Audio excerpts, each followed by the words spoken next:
Job 42, verset 1er. On va lire jusqu'au verset 6. Et on va sauter pour venir au verset 12. On va terminer la lecture et puis on va aller en acte 3, verset 19. Pour ceux qui notent, ce sont les références. On a trouvé? Voilà. Donc, je peux démarrer. Amen. Job 42, verset 1er.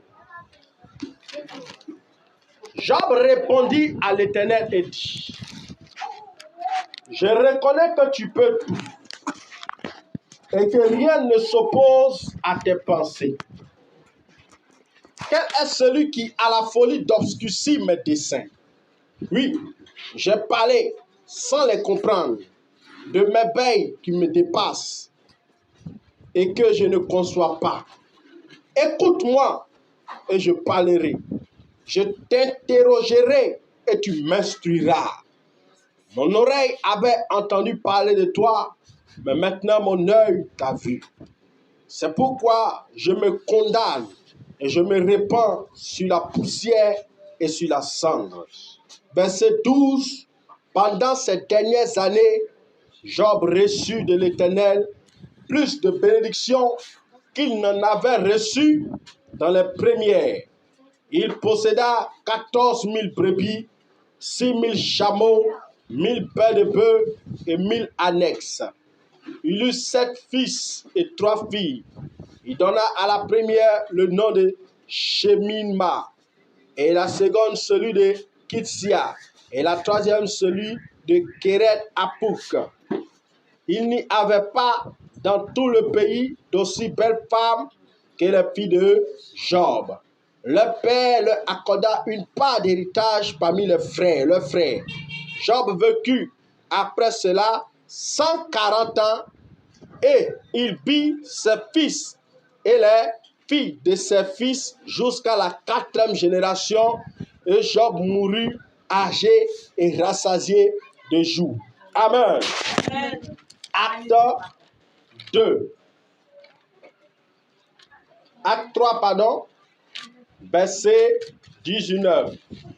Il dit: répentez-vous donc et convertissez-vous pour que vos péchés soient effacés, afin que des temps de rafraîchissement viennent de la part du Seigneur et qu'il envoie celui qui vous a été destiné, Jésus-Christ, que le ciel doit recevoir jusqu'au temps du rétablissement de toutes choses dont Dieu a parlé enseignement par la bouche de ses saints prophètes. Amen. Amen. Alléluia. Amen. Ça fait un bon moment que nous sommes en train de jeûner, prier, et nous parlons de l'onction. On parle de la puissance, on parle de l'onction. On a parlé de l'onction pour prendre des territoires. On a parlé de l'onction pour faire beaucoup de choses. Alléluia. Amen. Et aujourd'hui, le thème, c'est toujours dans le même sens, mais le thème, c'est « Répands-toi, car ta gloire arrive ». Alléluia. Amen. Répands-toi, car ta gloire arrive. Vous savez, la gloire, symboliquement, c'est Jésus. La gloire de Dieu, c'est Jésus lui-même. Et Jésus, c'est Dieu. Quand on te dit la gloire arrive, on entend te dire que Jésus arrive. Quand on te dit que la gloire arrive, on dit que Dieu est sur le point de se manifester. Quand on te dit la gloire arrive, ça veut dire que Dieu est sur le point de changer ta condition de vie. Mais cette gloire est rattachée à un esprit de repentance. La repentance, c'est le fait de se détourner d'une mauvaise voie pour entrer dans une bonne voie. La repentance, c'est le fait de quitter un mauvais chemin pour entrer dans un bon chemin. La repentance, c'est le changement de vie, c'est la transformation de vie, c'est d'accepter d'aller dans la direction de Dieu. Lorsque tu recherches la gloire de Dieu qui symbolise Jésus, la gloire de Dieu qui symbolise le Saint-Esprit, la gloire de Dieu qui symbolise l'onction, la gloire de Dieu qui symbolise la puissance pour être établi, tu dois passer par le moyen de la repentance. La repentance, ce n'est pas « Seigneur, pardonne-moi mes péchés ». La repentance va au-delà de « Seigneur, pardonne-moi mes péchés ». Un homme qui demande pardon pour ses péchés et qui ne change pas ne s'est pas repenti. Car c'est se confesser. Il y a une différence entre se confesser et se repentir. Aujourd'hui, beaucoup d'hommes sur la terre se confessent mais ne se repentent pas. Se confesser, c'est faire comme mes frères catholiques font. Comme mes frères, ils le font, ils vont voir le prêtre. Oh papa, j'ai péché hier. J'ai couché le mari de ma copine. Il dit, pas ma fille, Dieu t'a pardonné. Et quand elle sort, au lieu d'arrêter, elle retourne vers le monsieur. Ça, ce n'est pas se repentir, ça, c'est se confesser. Toutes les fois où tu as demandé pardon à Dieu pour un péché et que tu t'es retourné vers ce péché, tu ne t'es pas repenti sur ce péché, mais tu t'es confessé. La Bible dit en Proverbe 28, verset 13, que celui qui cache ses transgressions ne prospère point, mais celui qui les avoue et les délaisse obtient la miséricorde. Donc la repentance, c'est celui qui avoue. Après avoir fini d'avouer, il laisse tomber carrément le péché et il passe à autre chose. Donc en cette nouvelle année, tu dois avoir un esprit de repentance. Parce que c'est cet esprit de repentance qui va pousser Dieu à agir dans ta vie. Lorsque Dieu veut commencer à te communiquer ses grâces, à te communiquer ses faveurs, il veut s'assurer d'une seule chose. Est-ce que ta vie est devenue conforme à son plan? Tout à l'heure, si tu as envie de manger une bonne sauce avec du bon riz, je ne pense pas que tu puisses mettre ton riz ou ta sauce dans une assiette sale. Alléluia. Même si tu mets, tu ne pourras pas manger. Pourquoi? Parce que souvent dans cette assiette sale, il y a des asticots. Et dans cette assiette sale, souvent, il y a du sable. Toi, mais quand tu amènes dans ta bouche, ça va faire du bruit dans tes dents. Alléluia. Donc, quand tu ne t'es pas repenti, que tu t'es confessé, c'est ce qui t'arrive. Tu pleures, oh Seigneur, bénis-moi depuis que tu ne me bénis pas. Regarde ma situation. Le Seigneur te dit, réponds-toi. Tu dis, non, laisse tomber, Seigneur. On n'a qu'à gérer comme ça. Visite-moi. Et ensuite, je vais changer. Et le Seigneur te dit, non, ma petite, si je te donne, tu n'as pas profité. Tu dis, non, Seigneur. Maintenant, quand Dieu teste, tu vois que toi-même, ça te crée des problèmes. Toute bénédiction que Dieu te donne, sans qu'il y ait un changement dans ta vie, va te créer des problèmes. C'est pourquoi vous voyez des gens, ils n'ont pas accepté que Dieu les transforme. Ils ont supplié Dieu, pleuré devant Dieu. Ils ont supplié Dieu les a accordé des grâces. Ils sont devenus des orgueilleux. Alléluia. J'ai rencontré un monsieur un jour, mes frères. Le monsieur, il est terrible. Il a commencé son entreprise un peu avec les woro-woro. Et un peu, Dieu l'a fait grâce. Il était humble. Après, il a eu des compteurs, tassi compteurs. Dieu a permis qu'il ait l'argent, il a payé un grand terrain. Et au fur et à mesure, il a continué à multiplier ses compteurs. C'est tellement devenu beaucoup qu'il a été capable même de créer une station. Et pendant que la station existe, en même temps, il a encore lavage. Donc, il a tout. Le monsieur a beaucoup d'argent maintenant. Quand tu l'appelles, tu dis, allô, bonjour patron. Il dit, ça va pas chez toi. Tu m'appelles, c'est pourquoi. Je te dis, toi et moi, on n'est pas camarades. Hein? Tu m'appelles pas, tu entends? Tu veux me parler, tu viens chez moi. Alléluia. Mais si on t'appelle, si on t'a pas appelé, puis on va aussi, ça devient un problème. Maintenant, quand on t'appelle aussi, ça devient un problème. Si tu as le numéro de Ouattara, tu peux appeler Ouattara comme ça. Ne m'appelle pas, on n'est pas camarades. Alléluia. Quand tu n'es pas changé, que la bénédiction vient, tu deviens comme un petit Dieu sur la terre. Un Satan. Alléluia. Oui, un Satan qui parle mal à tout le monde, qui insulte tout le monde. Tu t'en fous de tout le monde, c'est ça. Ça te rend orgueilleux. Il y a des gens qui veulent que forcément Dieu les bénisse dans leur état. Mais Dieu, si t'accordes, tu vas devenir un monstre au milieu des hommes. Oui. Quand les gens te saluent comme le monsieur, tu parles mal. Tu regardes les gens méchamment. Alléluia. Tu vois les gens en rien. En dehors de toi, il n'y a personne. On ne peut plus te parler. On ne peut pas te donner des conseils. Tu n'as rien à m'apprendre, tu sais. Moi, je suis. Tu sais qui je suis, moi. Tu sais qui je suis. Tu n'as pas à m'apprendre quelque chose. Tu te tais quand je parle. Alléluia. Et c'est ce qui arrive à beaucoup de personnes. Et Dieu veut que nous soyons changés. Et ensuite, il nous bénira. Dieu ne veut pas que tu sois comme un petit Satan. Satan, c'est comme ça il était. Quand Satan commençait à t'acclamer dans le ciel, parce que lorsque Satan arrive, c'est que Dieu n'est pas loin. Quand il commence à chanter, on dit waouh, quelle voix, quelle puissance vocale. Satan commence à se glorifier dans le ciel. Il pensait dans sa tête qu'il était l'ange le plus puissant de Dieu. Ah oui? Ah, il y avait des anges comme des chérubins, des anges avec des 4 têtes. Et ils ont bœuf devant, et tête de l'homme derrière, tête de aigle à côté, tête de lion. Tous ceux les voient petits. Des anges qui ont ailes depuis le front jusqu'à sur les pieds. Tout est ailes. Ils sont vilains comme des démons. Lui, il dit qu'il est plus puissant que tous ceux-là. Pourquoi? Parce que Dieu lui a donné une place. Et il est devenu orgueilleux. Plus grave, il dit, il va enlever Dieu sur son trône. Il va devenir Dieu. C'est là que Dieu dit, petit, tu as touché à ce que je n'aime pas. Je ne partage pas ma gloire avec quelqu'un. Descends. Il a été jeté comme au séjour des morts. Alléluia. Et c'est ça. Tu dois laisser Dieu te changer, mon frère. Tu dois laisser Dieu te transformer. Une personne qui n'est pas transformée et qui prie pour que Dieu le bénisse, la personne va te tuer. Et c'est ce qui arrive de nos temps.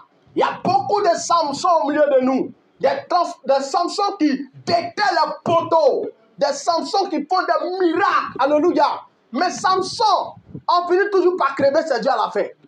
Parce que Samson n'est pas un homme changé. Il a la puissance, mais il n'a pas un esprit de repentance. Aujourd'hui, beaucoup d'hommes veulent être comme Samson. Ils veulent des visions, ils veulent des prophéties, ils veulent l'onction, la gloire de Dieu. Oh Seigneur, donne-moi une onction. Quand je vais parler, le ciel va s'ouvrir. Quand je vais parler, la terre va se déchirer. Alléluia. Mais où est l'esprit de repentance? Si l'esprit de repentance n'est pas là, si Dieu te donne l'onction, tu vas tuer les gens. Vous savez ce que c'est que l'onction? L'onction, c'est comme Dieu te donne une partie de sa puissance, son omnipotence. Il te donne ça. Et toi, tu vas commencer à utiliser ça pour faire des conneries. Il y a un homme de Dieu qui a rendu ce témoin. Il dit, il avait un ami, il avait une onction terrible. Quand tu te comportes mal, tu fais des conneries, il te maudit. Ta vie s'égale. Moi, un gars comme ça, on te donne l'onction. Tu as détruit la vie des gens. Si quelqu'un a marché ton pied, pourquoi tu marches sur mon pied? Ça ne va pas chez toi. Il a entendu le témoin d'un homme de Dieu. On dit, lui, il est mort maintenant. Quand tu fais les bêtises, tu as son fils, tu fais les conneries, qu'il te parle, tu ne comprends pas. Il dit, mais c'est quoi ça? Tu aboies comme un chien. Quand tu veux parler là, tu commences à aboyer. Tu ne peux pas parler. Tu vois ça? Dieu ne t'a pas changé, tu vas devenir un gars bizarre. Tu vas tuer tous les membres de ta famille. Toi, tu es sorti qui m'attaque, aujourd'hui même tu meurs. Alléluia. Dieu doit te changer. Tu dois avoir un esprit repentant. Un esprit d'humilité devant Dieu. Si cela n'est pas en toi, tu demandes la puissance, ça va devenir un problème pour ta vie. Et d'ailleurs, Dieu ne va pas te donner. Parce que quand Dieu veut nous bénir, il ne fait pas comme Satan. Satan, tu es changé. Tu n'es pas changé. Il s'en fout. Pourvu que tu es béni, si ça peut te détruire, même lui, il est content. Parce qu'il ne veut pas aller en enfer seul. Alléluia. Mais Dieu, quand il veut te bénir, il réfléchit 3 fois. Il calcule les paramètres. C'est là, celui qui donne la grâce là. Est-ce qu'elle ne va pas se perdre? Alléluia. C'est ça. C'est là la pensée de Dieu. Dieu réfléchit. Dieu est papa. Il dit ça toujours aux gens. Dieu, une fois que tu l'acceptes par le moyen de Jésus, il n'est plus Dieu. Il devient ton papa. Il y a une différence entre être Dieu et puis être papa. Dieu, tout le monde dit, oh Dieu. Mais papa là, il y a une intimité. C'est comme celui qui t'a mis au monde. Vous avez déjà vu un papa qui paye pistolet pour donner à son bébé, vrai pistolet? Non. Maintenant, certains parmi nous sont des bébés spirituels dans leur tête pendant qu'ils ont 40 ans. Et Dieu te donne la puissance. Tu vas tuer tout le monde. Certains parmi nous, spirituellement, n'ont pas encore grandi. Pourquoi ils n'ont pas encore changé? Ils n'ont pas encore atteint la stade de maturité. Et il leur demande 150 millions à Dieu. Ah, mais Dieu te donne 150 millions. Quand il te regarde là, il sent que toi, tu n'as pas encore fini ton affaire de femme. Hein? Aujourd'hui, Dieu va te donner 150 millions de francs CFA. Toi, un grand chercheur de femmes. Tu n'as même pas encore beaucoup d'argent, tu peux trembler toutes les filles du quartier. Même quand elles ne bougent pas, tu tires. Alléluia. Elles n'ont pas bougé, tu tires. Et même quand tu dis qu'elles n'ont pas bougé, tu dis non, j'ai senti que tu as bougé, tiens ici. Alléluia. De telles personnes, Dieu ne peut pas lui donner. Parce pourquoi? Il tire sur tout ce qui bouge. Alléluia. Donc Dieu prend le temps. Il dit, toi, il doit te changer d'abord. Tu n'es pas encore changé. Non, Seigneur, pour mon grâce. Souvent, même pas le dire à Dieu. Si tu veux, faut me prouver. Donne-moi 1 million sur moi. Dieu dit, petit, laisse ça. Il te connaît. Il te connaît plus que toi. Laisse ta négociation. Alléluia. C'est ça. C'est pourquoi aujourd'hui, on voit beaucoup de chrétiens. Une fois Dieu les bénit, ils ne viennent plus à l'église. Ils disparaissent. Pourquoi? Ils avaient déjà le cœur dehors. Mais c'était à l'église. Oh Dieu, vois ma situation. Tu n'as pas pitié de moi. Je suis ton enfant. Regarde comment je prie, comment je souffre. Oh Dieu, pitié. Dieu regarde ce qu'elle a pitié, dit, hey, Gabriel, il ne faut pas te donner un peu. Elle va voir ce qu'il y a dans son cœur. Quand on lui donne petit mariage. Seigneur, bon, on se reprend dans 6 mois. Elle est partie, alléluia. Quand tu l'appelles, je suis occupé. Tu l'appelles, je suis au travail. Tu l'appelles, mes enfants. Elle n'a plus le temps de Dieu. Et si elle va remettre son pied à l'église, c'est que son foyer est devenu du feu. Il y a pas là-bas elle et puis son mari. C'est chaud là-bas qu'elle n'arrive plus à contrôler. Donc là, il faut qu'elle vienne à l'église et si elle ne veut pas là, je suis mort. Seigneur, pardonne-moi pour un péché. Alléluia. Tu dois vivre d'un esprit de repentance. Soumets ton cœur à Dieu. Laisse Dieu te changer. Marche dans l'humilité. Alléluia. Pourquoi il n'y a plus le test de Job? Ici, on voit Job. Job était éprouvé par les problèmes de la vie. Dieu l'a exposé à Satan. Parce qu'il y avait un défi entre Satan et puis Dieu. Satan s'est promené quand il allait voir Dieu et dit, regarde, le gars là, s'il arrive à t'adorer sur la terre là, c'est parce que tu l'as béni, hein. Si tu ne l'as pas béni, il ne peut pas t'adorer. Regarde comment tu le protèges, je ne peux même pas le toucher. C'est pas être la béni qui te dit qu'il te craint. Donc Dieu dit, lui il me craint. Il dit, laisse-le le toucher un peu, on va voir si il te craint. Et Dieu dit, ok, vas-y, tu veux me pousser à le faire du mal cadeau.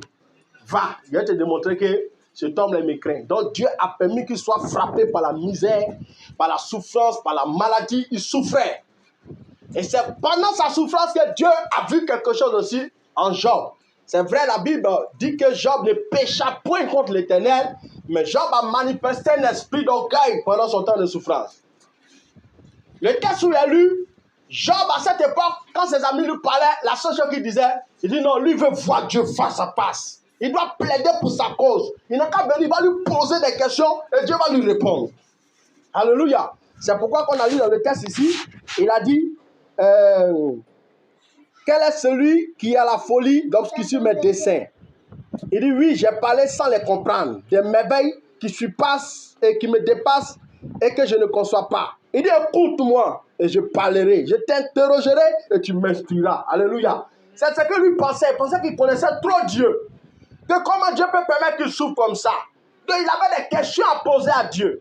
Alléluia. Et dans son cœur a été trouvé aussi l'orgueil. Même s'il n'avait pas péché au départ, il a défendu sa foi. Mais l'orgueil a été trouvé en lui. Vous voyez? Mais à la fin, quand Dieu a commencé à lui poser des questions sur le commencement de la création, est-ce que tu sais comment est-ce que j'ai mis une barrière entre la mer et puis la terre pour ne pas que la mer vienne pour bousculer la terre? Est-ce que tu comprends l'histoire du crocodile, de l'hippopotame? Il a commencé à parler des choses bizarres.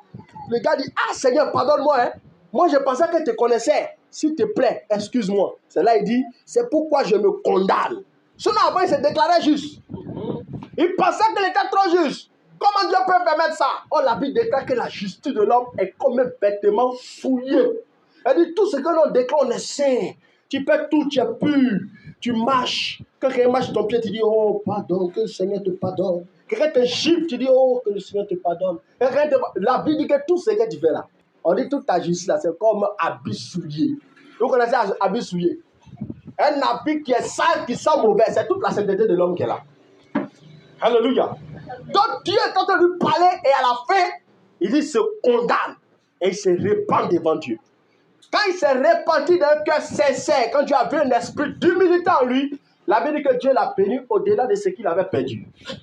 Donc dans ta vie, quand tu es en train de chercher la bénédiction de Dieu, prends la peine de t'humilier devant Dieu. La première des choses à demander à Dieu, c'est de dire, Dieu, change-moi, transforme-moi. Alléluia. Je me souviens, une année, j'étais à le jeûner, prière, Seigneur, visite-moi. Je dis, tant que tu ne me bénis pas, je ne sors pas du jeûne. Et moi, j'ai cette force-là.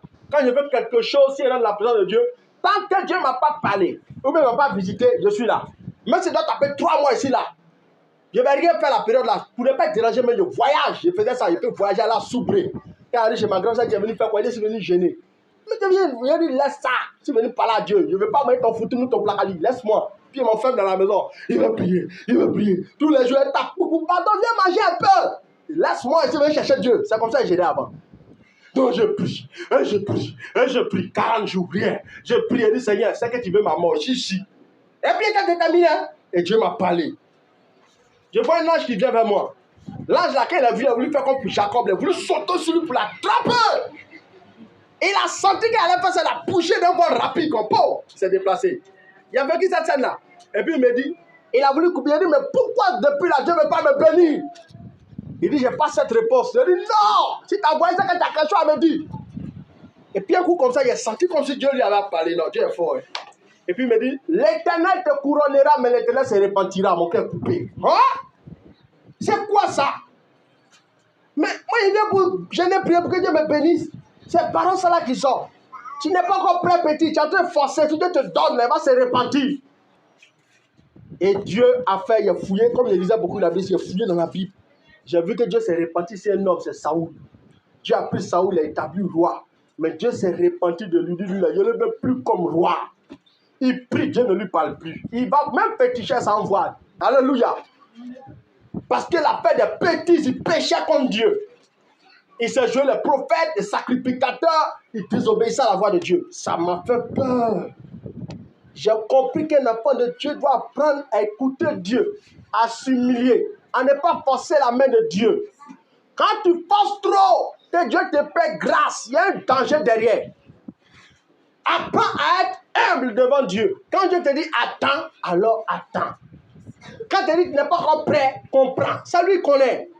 Vous imaginez? Il dit l'Éternel te couronnera, mais l'Éternel se repentira. Ah, il a eu peur. Depuis le jour là, il dit Seigneur, change-moi. Transforme-moi. En tout cas, il ne faut pas me laisser la fin, quoi. Il faut chancer. Donne-moi un peu. Et puis, allons un peu. Il ne pas mourir. Il ne faut pas te fâcher contre moi à la fin, tu vas me tuer. Alléluia. Donc, c'est ça. Il faut avoir un esprit d'humilité devant Dieu. Il faut laisser Dieu te transformer. Qu'est-ce que Dieu te reproche? Regarde dans ta vie, qu'est-ce que Dieu te reproche? C'est cette chose-là, il faut chercher à changer en toi. Ça peut prendre le temps que ça prend, mais tous les jours que tu es devant Dieu, Seigneur, enlève ce comportement-là à moi. Parce que ça, là, c'est ça qui est un frein à ma gloire, à ta gloire dans ma vie. C'est ça. Quand tu vois l'histoire de Pierre, Pierre s'est repenti devant Dieu. Pierre était un homme aussi zélé, orgueilleux. Jésus lui dit, toi tu as me régné, il dit jamais. Moi je ne peux pas te régner, moi je t'aime trop. Il croit trop lui, il a trop dans l'assurance. Mais quand il a été face au défi, il a fait quoi? Il a régné Dieu. Personne ne peut comprendre Dieu. Quand Dieu t'annonce une chose, il connaît. La seule chose qu'on a à faire, c'est de s'humilier. C'est pourquoi à chaque fois qu'il posait les questions au prophète dans la Bible, il dit à Jérémie, que bois-tu? Il dit, il dit, Seigneur, toi seul tu le sais. Il dit à Ézéchiel, est-ce que ces ossements peuvent-ils revivre? Il dit, Seigneur, toi seul tu le sais. Ah, Ézéchiel 1. Toi tu as me montré os. Tu me dis c'est quoi? Quand il te dit que c'est os mort, tu as me dit non, c'est une armée. Dieu il est comme ça. Il va te montrer un arbre pourri. Tu as dit non, c'est un arbre pourri. Il va te dire non, ça c'est un esprit vivifiant. C'est-à-dire, il n'a pas la même manière de voir comme nous. Alléluia. Oui, et puis effectivement, les ossements qui étaient couchés secs là, c'était une armée. Mais toi tu as dit que c'est os. C'est les ossements. Il va te dire non, c'est une armée. Donc, ils étaient intelligents. Ils disaient, Seigneur, toi-même tu le sais. Alléluia. Donc, apprenons à vivre selon Dieu. Apprenons à vivre dans la repentance, dans l'humilité devant Dieu. Apprendre à obéir à Dieu, à se soumettre à Dieu. Si nous voulons dégager une forte onction, comme nous sommes dans un temps de onction, de puissance, c'est le temps de pouvoir laisser Dieu nous changer. C'est pourquoi d'un fois on a lu 1 Samuel 10, verset 6 qui disait « L'Esprit de l'Éternel te saisira et te changera à un autre homme. » Tu dois laisser Dieu te changer. C'est quand Dieu te change qu'il envoie sa gloire que tu vis la gloire. S'il ne t'a pas changé, que tu as forcé, tu auras des problèmes. Et vous savez, dans la vie de l'homme, il y a un temps où Dieu permet que l'homme passe par la transformation. C'est ce qu'on appelle la plupart du temps le temps de formation. Pendant ce temps-là, Dieu te prouve, il t'enseigne, il veut te faire comprendre certaines choses. Mais il y a une période où il doit déverser sa gloire. Si tu n'as pas compris le temps de test, le temps de formation, jusqu'à ce que le temps de gloire arrive, qu'il te communique ça, ça devient une destruction pour toi. Donc on doit laisser Dieu nous façonner. C'est pourquoi Dieu souvent, il prend la peine de prendre même tout son temps avec nous. Il n'est pas pressé. Sinon on est pressé. Lui il n'est pas pressé. Parce que tout à l'heure, il voit. Souvent, il y a des femmes qui sont là. Seigneur, bénis mon mari, change sa vie, donne-nous beaucoup d'argent pour qu'on puisse être heureux. Quand Dieu regarde ta prière, il dit ça, c'est une mauvaise prière. Oh, c'est une bonne prière. Mais regarde ton mari, toi tu as été prié pour qu'il ait l'argent. Mais regarde déjà comment il te traite. Ne prie pas comme ça. Prie Seigneur qu'il me donne l'argent juste pour manger. Et puis pour les enfants, en dehors de ça, qu'il n'ait rien. Oui, en dehors de ça, qu'il n'ait rien. Parce que dès qu'il a l'argent là, il est dans bar, dans maquis, elle est go. Donc on ne fait pas prier de bénédiction de l'argent pour lui là. Seigneur, donne-lui juste l'argent pour payer maison, courant, télo, pour les enfants. Le reste là, ferme. C'est comme ça que tu dois prier. Là, c'est une prière intelligente. Tout ce qu'elle vient et prie. Ma femme, vraiment, ça ne va pas dire ça. Allez, mon mari, ça allait. C'est comme ça. Parce que lui, là, s'il a beaucoup d'argent, tu es foutu. Il va plus s'intéresser à toi. Il va trouver que tu n'es plus en forme, tu n'es plus jolie. Derrière, il y a des petits gros pimpants, des femmes vraiment avec de postérieurs extraordinaires. Alléluia. À la maison, il va trouver que tu n'es plus trop ça. Quels que soient tous les efforts que tu as fait. Donc, les gens comme ça, ne prient pas pour qu'ils aient l'argent. Il faut prier pour qu'ils soient changés. Vous comprenez un peu? C'est ça. Tu dois te préparer à la gloire de Dieu. La gloire de Dieu, comme elle dit, c'est Jésus. Amen. Voilà. On a besoin d'être changé parce qu'on n'est pas appelé seulement à vivre la bénédiction terrestre. Nous ne sommes pas terrestres, nous sommes célestes. Dieu ne veut pas seulement donner des avions, des voitures, des maisons. Ce n'est pas le plus gros projet de Dieu. C'est vrai, ça fait partie de son plan, mais ce n'est pas le plus gros projet de Dieu. Le plus grand projet de Dieu, c'est aller au ciel. Donc, pendant que tu vis sur la terre, là, Dieu fait tout en regardant le ciel. Est-ce que quand je donne, il rentre au ciel? Ou bien est-ce que je donne, il va en enfer? Oui. Donc, Dieu, il calcule tout ça. Donc, pour vivre une bonne bénédiction de Dieu, tu dois vivre toi-même pensant au ciel. Amen. Est-ce que tu te prépares à l'avènement de Christ? Parce que la parole même déclare qu'un jour, il y aura l'enlèvement. Quand? On ne sait pas. L'apôtre Paul, ça fait 2000 ans. Il n'est plus de ce monde. Lui, il parlait de l'enlèvement comme si ça allait avoir lieu en son temps. Il marchait comme quelqu'un qui était prêt à être enlevé. Il parlait aux gens, préparez-vous, l'enlèvement arrive, comme ils vont en guerre. Préparez-vous, l'enlèvement arrive, le Seigneur revient bientôt. Alléluia. Et parmi eux-mêmes, ça faisait que d'autres étaient traumatisés, d'autres ne voulaient plus travailler.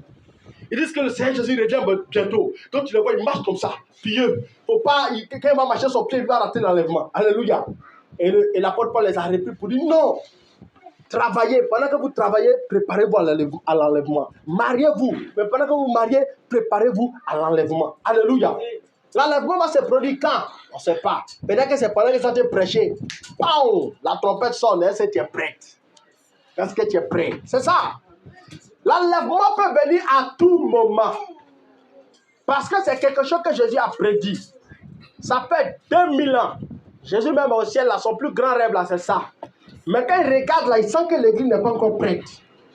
L'église est encore dans les bars, l'église est encore dans les maquis, l'église est encore dans beaucoup de choses qui ne glorifient pas son nom. L'église est dans la division, les hommes de Dieu qui se battent. C'est moi qui ai la plus grande onction, c'est moi qui ai le plus grand don de prophétie, c'est moi qui opère autant de miracles, c'est moi qui ai le plus grand fidèle, c'est moi le plus grand orateur. On est dans les compétitions inutiles, et là, si même il est inquiet. Parce que c'est que s'il donne à l'ange l'ordre de sonner la trompette, beaucoup vont rater. Donc il attend. D'autres même préfèrent attendre qu'il meure même pour les prendre. Alléluia. Mais l'enlèvement, la Bible déclare que ça sera comme au temps de Noé. Au temps de Noé, vous imaginez, toute la terre était remplie d'hommes. 8 personnes ont été sauvées sur toute la terre. Quel gâchis. Alléluia. Noé a prêché en son temps. C'était comme un fou. Oh, bientôt, il y a une pluie qui va tomber. Toute la terre sera inondée. On dit, mais toi, tu es malade. On appelait le vieux fou. Parce qu'en les temps, là, la pluie n'était jamais tombée. La Bible dit qu'il y avait une vapeur qui sortait de la terre. C'est la vapeur là qui arrosait la terre et qui faisait pousser les plantes. L'eau n'était jamais tombée en ce temps-là. Et puis toi, tu viens parler d'inondation. Toi, tu mens. Et tu frère, tu mens trop. Nous, arrête de nous fatiguer. Pardon. Tu fatigues le monde. Et c'est ce qui se passe quand les prédicateurs disent « Oh, bientôt l'enlèvement se produit. Jésus va apparaître dans le ciel. Les gens seront enlevés comme des lémons. Ils seront attirés vers Christ. » On dit « Les chrétiens, vraiment, c'est des fous. Ils sont trop bêtes. Comment ils peuvent dire que Jésus, vraiment, Jésus, ils l'ont bastonné, il est mort. C'est fini. Donc, dit non. Il n'est pas mort, il est parti directement au ciel. Chaque esprit pour lui. Mais toi, tu crois en quoi? Où est placée ta foi? Un jour, on ne veut pas, l'enlèvement va venir. Mais est-ce qu'on est prêt? Toujours que m'a dormi, qu'il prie là. Cette prière, ça tu dis, Seigneur, t'en supplie, tout ce qui est fait durant la journée là. Pendant que Seigneur te dormir, t'en supplie, fasse. C'est jamais, même dans le sommeil, Dieu peut bénir. Pendant que tu dors là, est-ce que tu dors dans la condition que Dieu te demande? Oui, on est en train de dormir, et puis l'enlèvement se produit. Toi, tu continues ton sommeil, hein? Les gens montent, ils entendent des trompettes, des mélodies célestes, ils sont joyeux. Toi, tu es en train de dormir encore. Et quand tu te réveilles, ton bébé n'est plus là.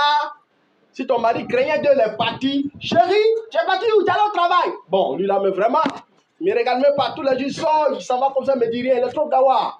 Alléluia. Et toi qui fais ta vie comme s'il n'y a rien. Et tu sors dans le quartier, tu entends des cris, les gens pleurent. Il y a quoi? Mais comprenez, il ne voit pas mon enfant. Ceux qui ne connaissent pas l'enlèvement disent, je ne vois pas mon enfant. Mon mari ne sait pas où il est. Mais ceux qui connaissent l'enlèvement, c'est là de pleurer. Mais pourquoi pleurer? Oh, le Seigneur avait prédit que l'enlèvement se produit. Oh, mon mari qui craint Dieu, il est parti. Oh, ma tante de boire café, paf, il a disparu. Sous mes yeux. Est-ce que tu es prêt? C'est réparti parce que la gloire de Dieu arrive, c'est ça aussi. L'enlèvement peut se produire. Aujourd'hui, demain, après-demain, tous les jours de notre vie, on doit marcher comme si Jésus arrive aujourd'hui.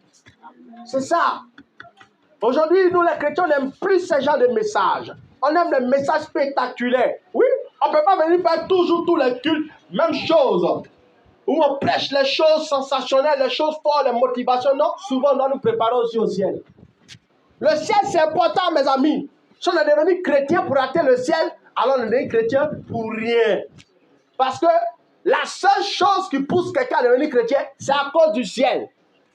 Si tu es devenu chrétien pour le mariage, tu vas perdre le ciel.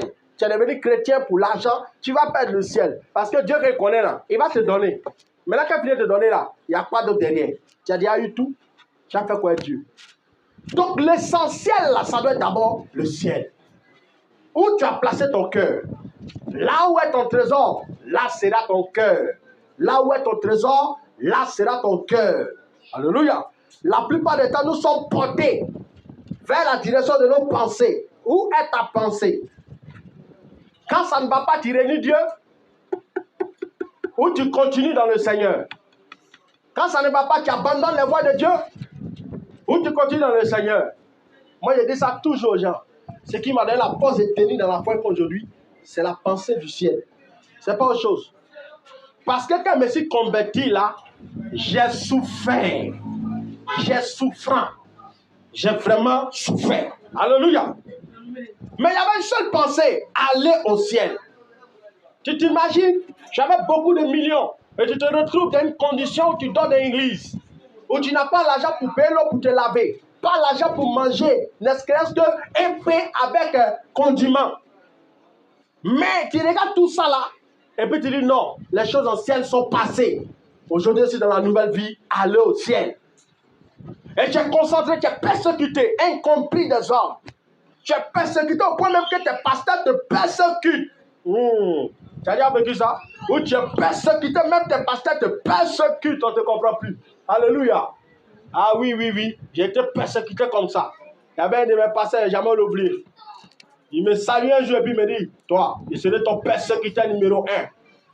Alléluia. Et puis il est dans mon sang. Je me souviens un jour après un culte. Tu vois, après le culte, on salue les pasteurs. On finit de saluer les pasteurs. Moi, il m'a aussi le salut. Je finis de le saluer, après il me rappelle. Toi, plus jamais tu vas me saluer dans ma main. Tu entends? Je ne suis pas ton camarade. Alléluia. J'ai vécu tout ça là. Tu es blessé. Tu fais quoi? Tu quittes l'église.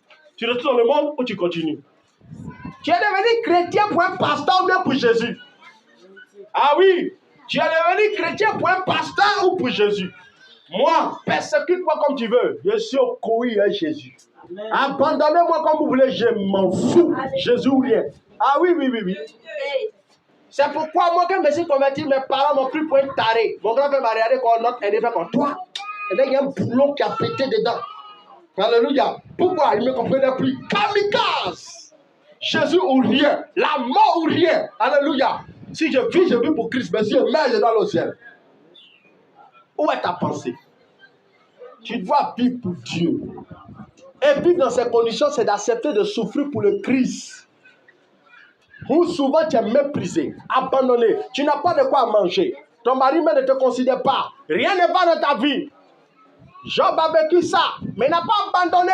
Il est resté persistant. Est-ce que toi tu persistes quand tout va mal? Est-ce que tu ne vas pas voir un gars dans le couloir? Ah, Jean-François, ça va pas, hein? Mon ancien gars là, tu es beau, Beignon se voir. On dit à quoi? Il y a longtemps, c'est vu, hein, mais tu as dépéri. Non, 2 jours là, il ne suis pas trop fort.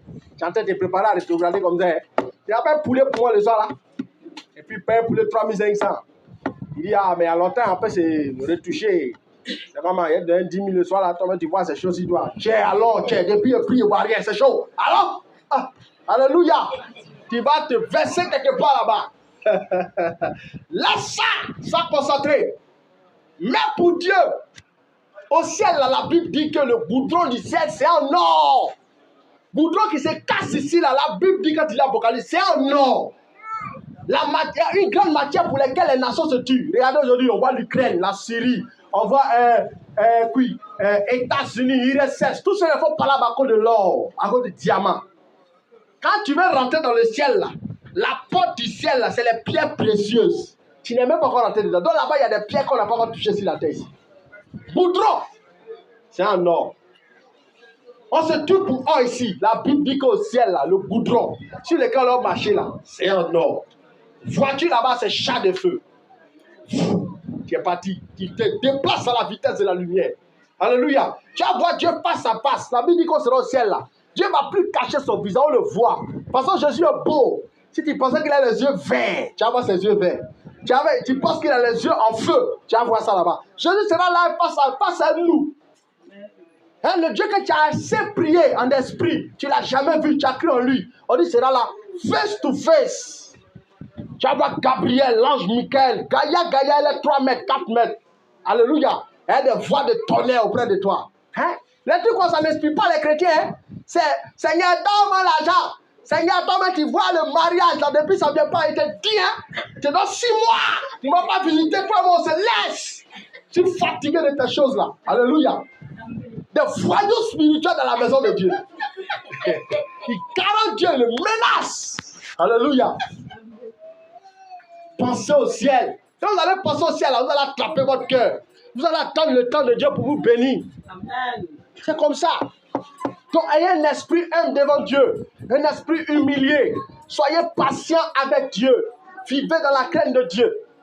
La Bible dit, au verset qu'on a lu, Acte 3, verset 19, dit, repentez-vous et convertissez-vous, afin que des temps de rafraîchissement viennent. Dieu est prêt à nous rafraîchir. La Bible dit que lorsque Naaman est tombé dans l'eau, sa peau est devenue comme la peau d'un bébé, la peau d'un bébé. Lui qui était devenu vieux, il avait la lèpre. Il avait maintenant la peau d'un bébé. Donc Dieu peut rafraîchir ta santé. Il peut rafraîchir ta vie, rafraîchir tes projets, tout rafraîchir en toi. Mais la Bible dit, repentez-vous. Dieu attend que nous humilions devant lui. Que nous soyons prêts pour son nom. Aujourd'hui, on n'est plus prêts pour le nom de Dieu. La Bible dit qu'à cause des chrétiens aujourd'hui, le nom de Jésus est bafoué. Oui, on empêche aux païens de se convertir. Ce sont les chrétiens qui font que les païens ne se convertissent pas. C'est moi qui vous dis ça. Toi, tu es chrétien et la fille, elle est au quartier, tu lui dis, donne ta vie à Jésus. Et toi, le lendemain, tu vois coincé d'un couloir noir, macabre et diabolique, en train de te faire pécoter. Alléluia. Elle va dire, regardez-moi celle-là, qui a donné ma vie à Jésus. Mais, copine, il l'a vu là-bas. La chrétienne là, c'est quand elle l'a pécoté terrible. Moi, je ne vais pas à l'église, c'est le matin, les chrétiens là. Jésus, Jésus. Alléluia. C'est ça. Tu dois chercher à ce que Dieu soit en toi. Tu dois vivre Dieu. Pour que quand la sœur là, elle te trouve bien habillé, bien coiffé, simple, tu parles avec beaucoup de douceur, d'humilité. Souvent même là, tu dis, on va quitter là. Tu dis, ma soeur, Jésus est bon. Elle voit la différence dans sa vie et puis dans ta vie. Un jour, elle s'est convertie, mais nous-mêmes, on devient sujet de scandale pour les païens. Tu vois le gars, il a été parlant langue à midi. Rekadaba, shakadaba. Oh Dieu! Le ciel va s'ouvrir. Et le gars qui aime boire la bière, il est surpris. Là, si d'un maquette de danser, souvent il pense, il dit, le jeune, il est trop bon. C'est un jeune, vraiment, il aime Dieu. Et puis il est choqué. Oh, pendant qu'il est en train de danser, toi, ce qu'il est en train de danser là-bas, il regarde devant toi, il y a 20. Il va venir. Ce qui me plaît chez eux, il va venir t'interpeller. C'est quoi, frangin? Tu fais quoi ici? Toi, tu lui demandes, tu fais quoi ici? Hey, tu n'es pas chrétien? C'est ça, c'est des réalités spirituelles. Des chrétiens qu'on va trouver souvent dans les bars, dans les maquis. Et les païens sont choqués. Ils disent plus jamais. Moi, je ne vais jamais devenir chrétien. Ça fout là. Alléluia. Je vous parle des choses vraies. On doit prendre la peine d'être un exemple. C'est pourquoi la Bible dit, le scandale viendra. Mais malheur par qui le scandale viendra. Donc ne soyons pas sujets de scandale pour le royaume de Dieu. Soyons des sujets de gloire. Marchons dans la parole. Vivons Jésus. Que les chrétiens nous voient et on sent la lumière. Les païens nous voient, on sent la lumière.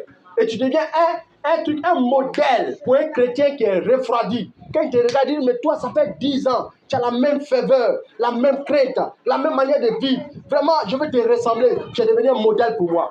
C'est ça. C'est ce qu'on doit être. Des modèles pour des gens. Mais aujourd'hui, on n'est pas des modèles. C'est ça. On doit être transformé en tout. On doit chercher à ressembler à Jésus. Oui, cherchons à ressembler à Jésus, à vivre dans l'amour, à pardonner. Aujourd'hui, les chrétiens parlent de Jésus beaucoup, mais ne pardonnent pas. La chose qui a le plus caractérisé Jésus dans sa vie, ce n'est pas l'onction, hein? Ce n'est pas la puissance, c'est l'amour. La Bible déclare que Jésus, épris de compassion, guérissait les malades. Épris de compassion, guérissait les malades. Jésus était rempli d'amour. Quand il voit quelqu'un qui est malade, épris de compassion, il guérit la personne. Nous, on manque d'amour. Comment Dieu va se manifester? On n'a pas d'amour. Dieu me pour agir, même il réfléchit 10 000 fois. Alléluia. Investissons nos cœurs pour le Seigneur. Marchons dans un esprit de repentance et Dieu nous bénira au nom de Christ. Amen.